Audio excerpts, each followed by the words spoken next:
nongeye naje papa Kibido umwami w'igiholo. Kora subscribe kugira ngo tuzajye dushyira n'izindi video uzajya uzibona bwa mbere. Debera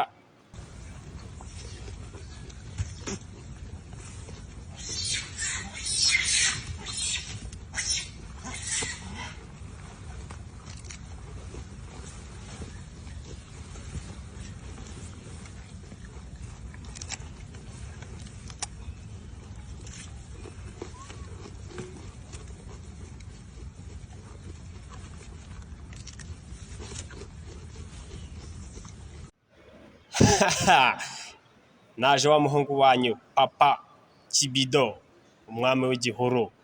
Naje nje kubereka inyamaswa zitandukanye, ingagi. Dore ako kana kishima mu bitugu, kishima iyi sigaterura yega Lorante si nkasubiza inyuma cyangwa garu kwayura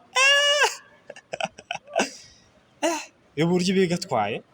Debera mu misozi waza ukirebera ibyiza by'iwacu i Rwanda, tukakwereka inyamaswa zigiye zitandukanye zo mu bihuru, zo mu ishyamba. Nanjye nk'umwami w'igihuru mbereka uko bimeze. Urabona uburyo yicaye neza ni nk'umuntu. Debera uko ireba, sura ni umujinya ni ikira. Debera kumwe n'akana kayo.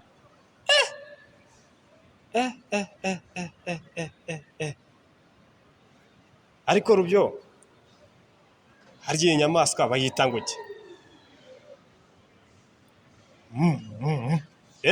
Bayita ngo iki? Burya yiruka wala. Debera ibiri gutoza utwana twawe kwiruka mu ishyamba. Cece debera ni urusore. Mu bihuru ntacyo ntazabazanira, ntacyo ntazabereka kabisa. Debera mu mabuye. Ariko wibuka gukora subscribe kugira ngo nidushyiraho n'izindi video aho uzajya uzibona bwa mbere. Icyo bise gutera intambwe, ayibona kwigisha umwana ya gutera intambwe. Debera cece mu misozi, mu bibaya. Umuntu utaruzi izi nyamaswa ndazimweretse papa Kibido umwami w'igihuru. Mba mbazaniye byinshi bitandukanye, nk'abantu babonaga izi nyamaswa bakazibona cyangwa bakazumva, noneho ndaziberetse. Reba yicaye mu giti irimo yayura, ivuga ati mana we uko kuwamaye